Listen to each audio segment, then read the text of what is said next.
Hinin kasngi kasiterek unailar, kekenhon menteri jong sarkar jela MUA2.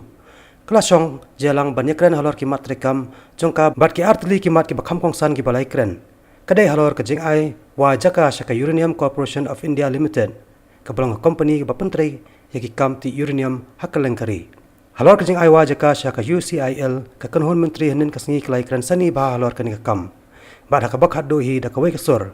Kejelang kelarai man pendu no ya kara jong kekenhon menteri kebelasyem hak arp sau todek unailar kasnam arjar kendai kata ban aiwa jaka shaka UCIL naga benta bende ikam yet benya halor uranium hak jaka kebahe sau spa arp hektar kabaran hak nong ba jenren badan umar pok kendau uranium henen kasni ke sarkar jela kelarai ban pendu pendam no ya kejing aiwa jaka shaka UCIL bat habakran hak nong pathai kubor hadin kejelang menteri rang ba kejela Dr. Mukul Sangma loang bak sarkar kelasem yakini karai ban ailat yak sarkar pedang bakanti yo uranium nak ni kejela kat baki pat ba baki seng balang kidang yang persa yakini kejing temu ti yo uranium namara ka bakot ke sarkar kadena ka benta kinong sosnong jong kejela.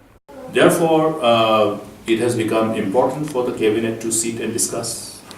Today we have discussed, and the decision of the cabinet is that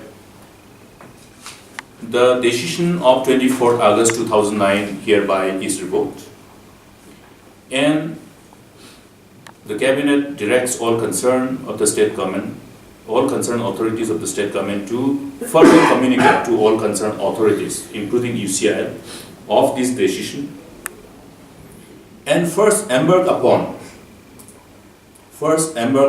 all measures that is felt required for taking the people of the state on board before further proceeding. So this is the decision of the cabinet in respect to the issue of uranium. Sakawai pat kamat kebakan hon menteri jong sarkar MUA2 kala yakren henen kasngi kadairu halor katulap jong kinahikai skol adham halor kene kapang ka hon menteri kala syem yakarai man penkiono yakatulap arsha nakabaju seo menchua syaki parat lai hajar ngot kinohikai kibahikai hak skol ad hoc secondary but higher secondary school kumjo yakino hikai ki bahikai yak subject science ha ki siajan report ligi school ki badan hak leng kejela habakran kino pathai ko bor menteri ka sarkar bakhmi yakatnat pule puthi Professor RC Lalu ulang bak sarkar shen kan supply no yakini ka pisa shaki managing committee bat ban patharu shaki bak jing sir tulap yakino hikai nang ni shakman kamdei banduna yak arpho hajar tingka shibnai.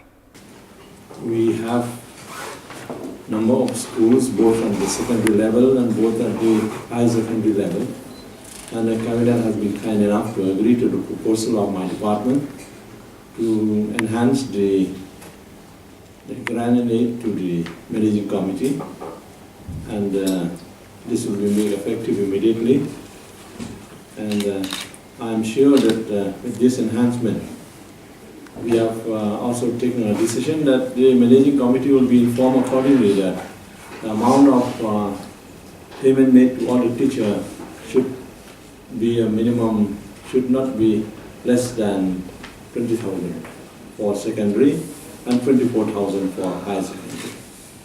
And science. And also a science grant of not less than 22,000. So earlier secondary they used to get 10,000. Now it will become 20,000. Science grant used to be 11,000, now it will become 22,000. And high secondary used to be 12,000, now it will be 24,000. So this amount will be given to the managing committee for proper distribution to all the teachers.